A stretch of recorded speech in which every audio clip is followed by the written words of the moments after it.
매일 성경 묵상을 돕는 해설 가이드입니다. 안녕하세요. 묵상 코치입니다.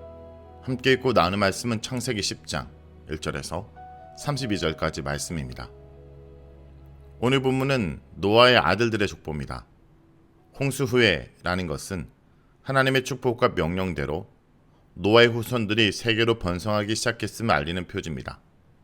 이것은 마지막 32절에서 다시 언급되면서 이 후손의 번식이 홍수 후에 축복의 결과임을 말해줍니다. 오늘 본문을 살펴보기 전에 창세기는 10개의 족보로 구성되어 있다는 것을 기억해야 합니다. 족보 기록의 의도를 파악하기 위해서는 특징적인 점과 반복되는 강조점, 별의 순서, 기록된 인원의 숫자, 구성 방식 등을 세심히 따져봐야 합니다. 본문은 셈과 함과 야벳의 후손들과 그들이 거한 곳, 특이 성향에 대해서 소개합니다. 야벳의 아들로 고멜과 마곡과 마대와 야완과 두발과 메섹과 디라스가 소개되고 있습니다.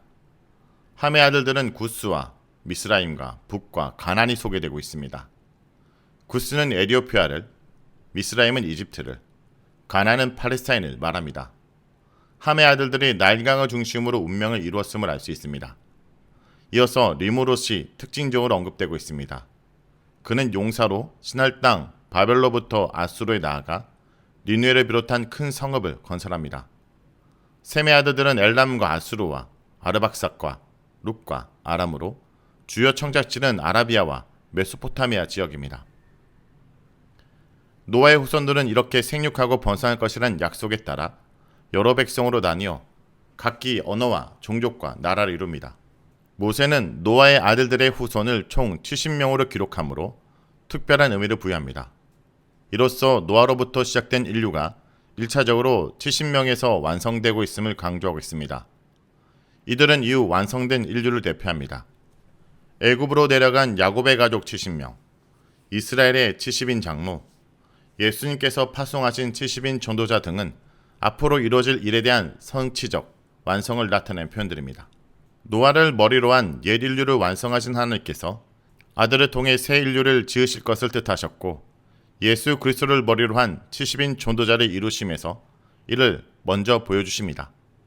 하나님께서 주 안에서 충만한 생명을 누리는 백성으로 온 땅을 가득 채우실 것입니다. 오늘 본문에서 리무롯을 세상의 첫 용사로 언급하며 리무롯 같은 사냥꾼이란 말이 생기게 된 여원을 밝히고 있습니다. 큰 성읍들을 건설했다는 표현에서 우리는 자신의 힘과 잔악함을 노래했던 라멕을 연상하게 합니다. 가인의 후손에게 역사했던 어둠의 세력이 새로운 인류 가운데서 역사하고 있음을 감지합니다. 우리는 인간의 용맹을 기리고 제국의 힘을 자랑하고 음행과 폭력을 노래하는 이들에게서 리무롯 후손의 전통을 발견하게 됩니다. 이성의 승리를 찬미하고 억압과 배제로 통합을 강요하는 모습에서 신할 땅 바벨의 정신을 엿보게 됩니다. 외모 주상주의와 성적 탐닉과 각종 중동에 시달리는 인간의 모습에서 소돔과 고모라의 저주를 연상하게도 됩니다. 새로운 인간의 역사도 죄의 욕망이 은혜를 배신한 역사였습니다. 그럼에도 의인의 이름으로 가득한 생명책을 쓰시기 위한 하나님의 열정은 계속됨을 알 수 있습니다. 많은 이들이 하나님 역사의 무대에 등장했다 사라집니다. 하나님과 동행한 이는 이름을 잊고 그렇지 못한 이는 족보 기록을 끝으로 역사 무대에서 사라집니다. 믿음으로 사는 이는 주인공으로 부각되지만 불의한 자는 역사의 뒤안길로 사라집니다. 여러분, 우리는 누구의 족보에 이름을 남기고 싶습니까?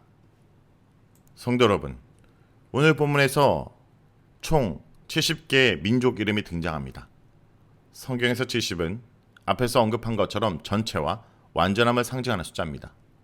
이는 이 땅의 모든 민족, 모든 피부색, 모든 언어가 하나님의 통치 아래 있으며 그분께 소중한 존재임을 말해줍니다.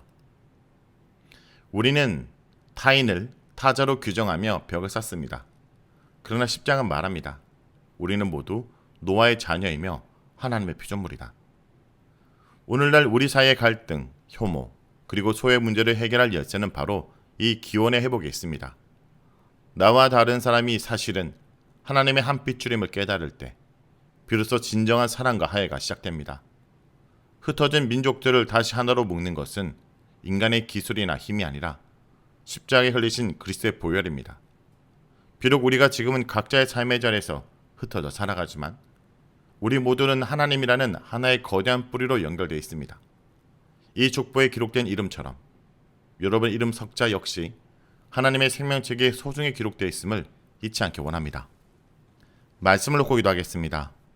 주님, 오늘 말씀을 통해 수천 년 기록된 메마른 이름들의 나열 속에도 우리 향한 하나님의 뜨거운 손길을 느끼게 하심을 감사드립니다.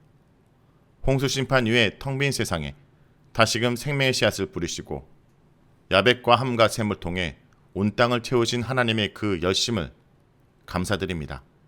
주님, 때때로 저희는 이 거대한 세상 속에 길을 잃은 미아처럼 느낄 때가 있습니다. 그럴 때마다 오늘 주신 창세기 10장의 족보를 기억하게 하여 주옵소서. 한 사람 한 사람의 이름을 기억하시고 그들의 지경을 넓히시며 그들을 통해 역사를 이끌으신 하나님을 오늘도 기대하며 믿음으로 나아가게 하여 주옵소서. 예수님의 이름으로 기도합니다. 아멘.